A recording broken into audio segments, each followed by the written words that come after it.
भैया भैया, वेगस चलोगे? हाँ साहब चलूंगा ना। कितने रुपए लोगे वेगस के? सब वहाँ के 100 रुपये लगेंगे। भाई साहब 300-400 मीटर की दूरी पे है, मेरी पत्नी मेरे साथ है, इसलिए रिक्शा कर रहा हूँ। मैं तो पैदल ही चला जाता हूँ वहाँ तक। साहब बात पास या दूर की नहीं है, बात यह है अगर मैं यहाँ स्टैंड से चला गया ना तो दूसरा कोई रिक्शा लग जाएगा और मेरा नंबर 15-20 रिक्शों के बाद आएगा। अच्छा भाई साहब, मान लिया आपकी बात, फिर भी थोड़ा कुछ कम तो कर लो। नहीं साहब, इससे कम तो नहीं हो पाएगा। ये भी एक काम करते हैं, हम पैदल ही चल लेते हैं, ज़्यादा दूर भी नहीं है। छोड़ो मेरा हाथ। तुम्हारे पास रिक्शे वाले को देने के लिए 100 रुपए भी नहीं है। तुम्हें शौक है ना अगर पैदल जाने का तो तुम जाओ, मुझे नहीं जाना है पैदल, मैं तो रिक्शे में जाऊंगी। चलो भैया, आपको पैसे मैं दूंगी। ठीक है मैडम जी।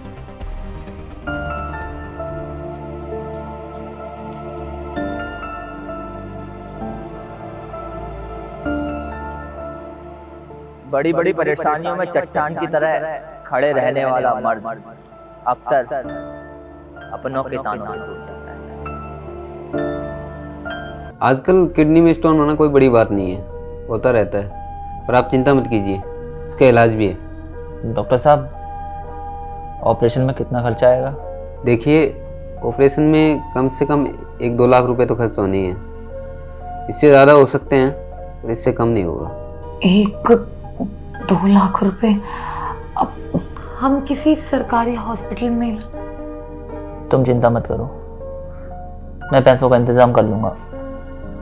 डॉक्टर साहब, हम ऑपरेशन के लिए तैयार हैं। चलो ठीक है, कोई बात नहीं, जैसे पैसों का इंतजाम हो जाए बता देना, मैं डॉक्टर से अपॉइंटमेंट ले लूँगा और आपको बता दूँगा। ये क्या करा तुमने? तुमने डॉक्टर को ये क्यों बोला कि हम 1-2 दिन में इलाज करवा लेंगे? हमारे पास तो इतने पैसे हैं ही नहीं, कहाँ से आएंगे इतनी जल्दी इतने सारे पैसे? तुम्हारे पास तो महीने के एंड में 100 रुपए भी मुश्किल से बचते हैं, यहाँ तो लाखों का सवाल है। इतना आसान समझते हो क्या? अरे मैंने तुम्हें बताया नहीं, लेकिन मेरे पास 5 लाख रुपए हैं। पर तुम्हारे पास कहाँ से आए 5 लाख? वो क्या है ना साक्षी, अपना घर खरीदना चाहता हूँ मैं, इसीलिए बहुत सारी तकलीफें भी सही है। घर से ऑफिस कई बार पैदल चला जाता हूँ। क्यों? ताकि थोड़े बहुत पैसे बच जाएंगे तो उन्हें जमा करूँगा। मैं चाहता था कि तुम्हारे जन्मदिन पे तुम्हें घर गिफ्ट करूँ, क्योंकि जब मेरी गैर मौजूदगी में मकान मालिक तुमसे किराए के लिए बोलता है ना, तो बुरा लगता है मुझे। तुम्हारी ख्वाहिशों को पूरा करने के लिए मैंने बहुत सी दिक्कतें सही है।